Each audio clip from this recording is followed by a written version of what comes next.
আজকে যেটা আপনি গড়ছেন বা তৈরি করছেন, একসময় এমন এক সময় আসবে সেখানে আপনার অস্তিত্বই থাকবে না।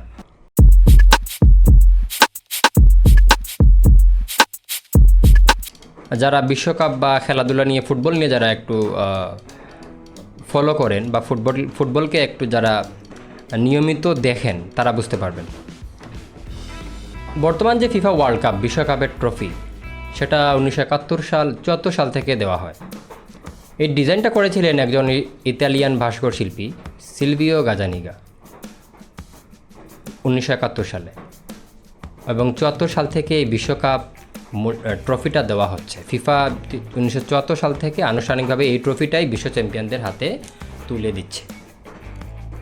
এক অদ্ভুত মিল দেখেন, একজন ইতালিয়ান নাগরিক এই ট্রফিটা তৈরি করেছেন, বানিয়েছেন, একজন ভাস্কর শিল্পী যিনি ইতালিয়ান নাগরিক, কিন্তু তার দেশই গত কয়েকটা বিশ্বকাপ, এবারের বিশ্বকাপ তো আছেই, গত কয়েকটা বিশ্বকাপই মূল বিশ্বকাপে খেলতে পারছে না, অর্থাৎ বাছাই পর্ব পেরিয়ে আসতে পারছে না।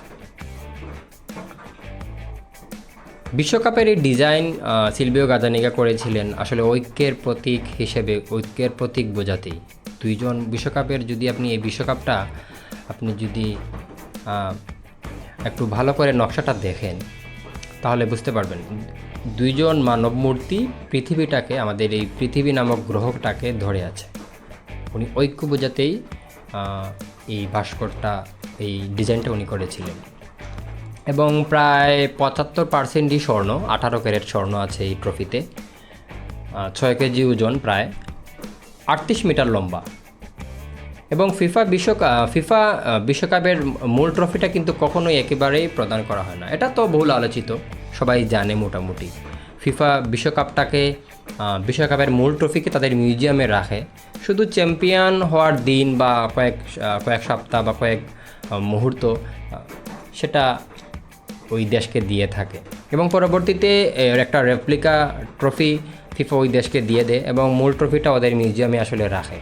এটা তো সবাই জানে, মোটামুটি একটা পপুলার ঘটনা বলা যায়, পপুলার আলোচনা এটা। কিন্তু আমার মূল বিষয় হলো, যে দেশের নাগরিক এই ডিজাইনটা করেছিলেন এবং যে দেশের ভাস্কর শিল্পী এই ডিজাইনটা করেছেন, আসলে সেই দেশই এখন বিশ্বকাপ খেলার চান্স পাচ্ছে না। ইতালি কিন্তু, ব্রাজিল 5 বারের চ্যাম্পিয়ন, ইতালিও কিন্তু প্রায় 4 বার হবে চ্যাম্পিয়ন হয়েছে, বা 2-3 বার তো চ্যাম্পিয়ন দল, ইতালিও কিন্তু চ্যাম্পিয়ন হয়েছে। সম্ভবত 2006 সালে ইতালি চ্যাম্পিয়ন হয়েছিল সর্বশেষ। এবং 10তে স্পেন, 14 জার্মানি, 18তে ফ্রান্স, 22 সালে হলো আর্জেন্টিনা, এবং 2002 সালে ব্রাজিল। আমার জন্মের পরের যে বিশ্বকাপগুলো কোন কোন দল নিয়েছে সেগুলোই বললাম। কিন্তু অদ্ভুত এক মিল আছে জীবনের সাথে। আমাদের জীবনেও এমন অনেক ঘটনা আছে, সবার ব্যক্তি জীবনেই। আপনি যা আজকে তৈরি করছেন, এক সময় আপনার সেখানে অবস্থানই থাকবে না। আপনি যা আজকে বানিয়ে রাখছেন, এক সময় সেখানে আপনার অস্তিত্বই থাকবে না, আপনার পদচারণা সেখানে থাকবেই না। সবাই বিশ্বকাপ উপভোগ করুন, ভালো থাকবেন। আল্লাহ হাফেজ।